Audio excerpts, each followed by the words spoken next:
Guys, I have to apologize. I just realized I just woke up, by the way. I just realized that there was an error in the loading, and only one of my videos posted on Wednesday. The two videos I literally just woke up to a text from a subscriber saying, "Hey, I thought you said in the other video you were doing 2 videos that day." I will get that posted up. I just realized, I apologize, that it never posted. Sorry.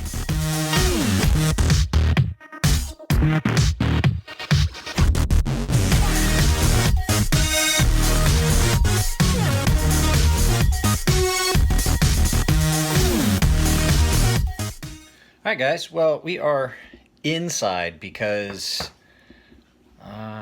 they are doing work on our garage roofs here in my neighborhood. So it's on and off. It's really loud. They're working on the one up above my house. So let's see there. That's some better lighting. So I wanted to do a video. I've been meaning to do it so I can get some of these knives out and back out to customers.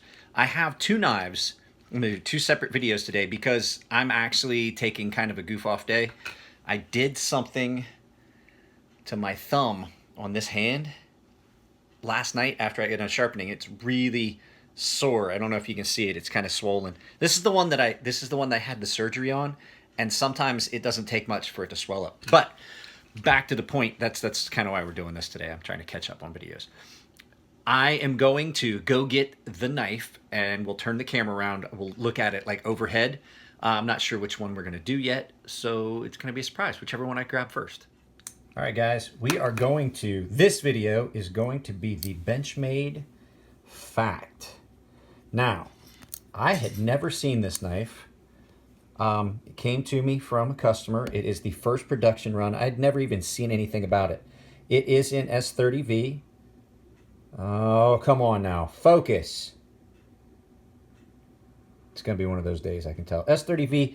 Now, I am not a big fan of a lot of the Benchmades. You guys know that. It's more of a aesthetic thing. There's a couple Benchmade models I do like. I really do like this.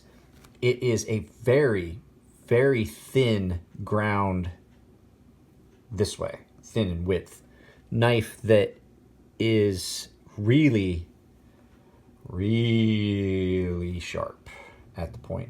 This actually was not ground for first production run. Usually first production runs are, a lot of times they have issues. What?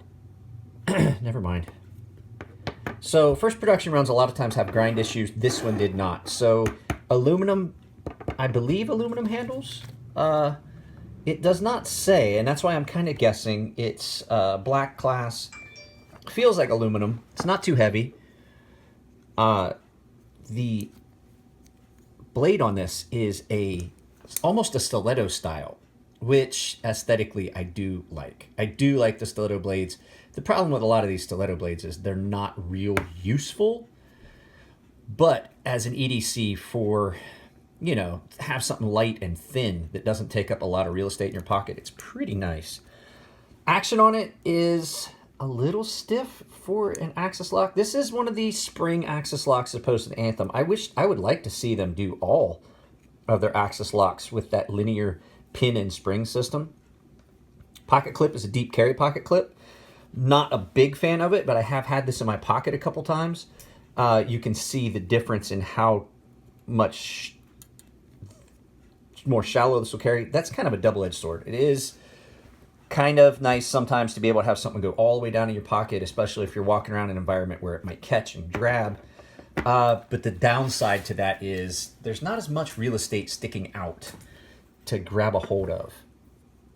But the fit and finish on this was, I have to admit, it was pretty good.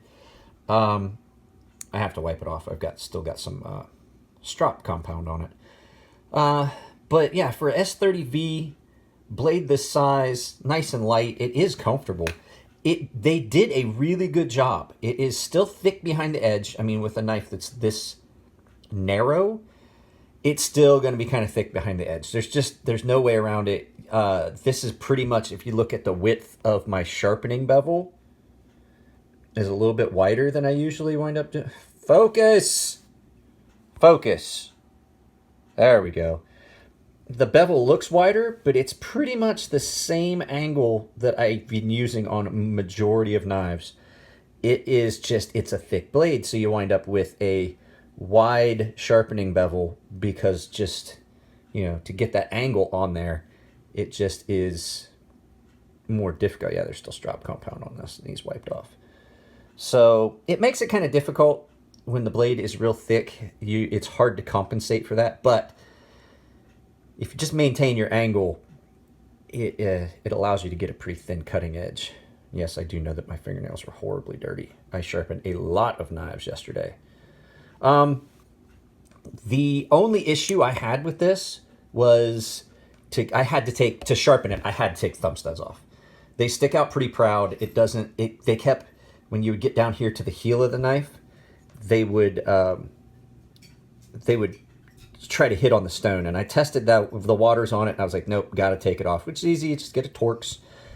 Get Torx, a pair of pliers that you can do soft jaw. I would just stick it inside my sweatshirt and grab it with the pliers and then pop that off. And you can just get it right off. Like I said, first production run. This one is number 712 of 1200. This is the Benchmade. What's the number on it? 417. Like I said, nice and light, well balanced. Really well balanced knife. So, yep. Just wanted to give you guys a look at it. Since this is a first production run, it's something that I had not seen yet. And like all Benchmades, you know, Benchmade does do a really good job with their packaging. I don't want you guys to think that I'm just going to hack on Benchmade about the fact that they have some quality control issues. They do. But one of the things they do is their packaging is done really well.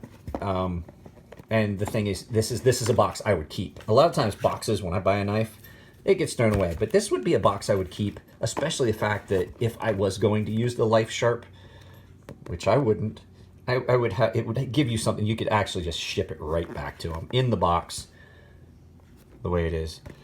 Problem with Benchmades is they do have some issues. If you're going to get a Benchmade, I 100% recommend that you do it at a store or someplace where you can have the knife in hand. Let me get this turned around. We'll talk more about that. So now I say Benchmade, but the truth is, majority of knives, 90% of knives, I would definitely recommend for 90% of knives that you find a place, a mom and pop, brick and mortar store, for two reasons. You can get your hands on the knife. You can definitely get your hands on a knife, see what you're getting. You can look for flaws, and if they have more than one, you can pick and choose which one you want. You're not just stuck with whatever gets shipped to you. And you know my thoughts on Benchmade's warranty service, because I did a video about it, which I did get a guy that says, stop crying, go smoke a joint. The thing about that is, me doing all this complaining about all this stuff is sometimes I dramatize it, but the fact is, I do that specifically so that you guys know what you're in for. I personally think that these companies don't get held accountable because, like, well, there's production companies, problems with knives. You spend a couple $100s on a knife, you spend more than $50 on a knife, you should not be accepting problems. You shouldn't. There's just no way around it. You should not be accepting issues with the knife. They make a lot of money on these knives. I guarantee it. I'm promising you that it is not costing them $400 to make an Anthem. It's not costing them $200-300 to make a 940. $150 to make a knife. You know, whatever the running price is at, they are running that up pretty high to you, the customer. So if you're paying for them to be able to do that, the flip side of that is you should be able to send something in and have it done correctly. And I know that the majority of these people that complain about these things, like the Emerson and stuff, they're fanboys. I get it. I get upset when people talk bad about people that I like, Jason Browse and Brian Nadeau and Chris and Elliott at Ferrum Forge and Ramon Chavez, some of the people that I've met and gotten, you know, Kirby, can't think of his last name now. Met him at the knife show. Great guy. These people that I've met, and you realize how good they are, and that they're trying to put out a good product, and then people, you know, flip out. I get it. I do get it. I'm a fanboy for certain things, but I try to stay objective. I try to stay objective because there are things that I've seen come out of Fair and Forge I don't like. The new knife I'm getting ready to sharpen, the Con, while I think it's going to be gorgeous, it does not appeal to me. So just to throw that out there, guys, I'm only doing, like, when I'm complaining about things like customer service and things like that from companies, it's 100% so that you guys know what it is. It's trying to be objective. It really is. I used to love Benchmade knives, and then as years progressed, their quality continued to drop off. Not necessarily quality. They're still using quality products. It's their attention to detail. This is the first Benchmade that I've had in a while that didn't have a centering issue. And I had said it was like their carbon fiber ones and stuff like that, but it's not. Every one of them lately I've had come in has been off center, including a little aluminum handled automatic that I sharpened for a guy named Chris yesterday. And I got to looking at it, and the motherfucker is off center to the point it almost rubs. Unacceptable. And if they're not willing to rectify those things, which we saw in Nico's stuff that came in. So not to go on a tangent, a tirade, guys, I really appreciate the input that you gave me back on the video about valuing your time. It's something that I really kind of wanted to do in this video.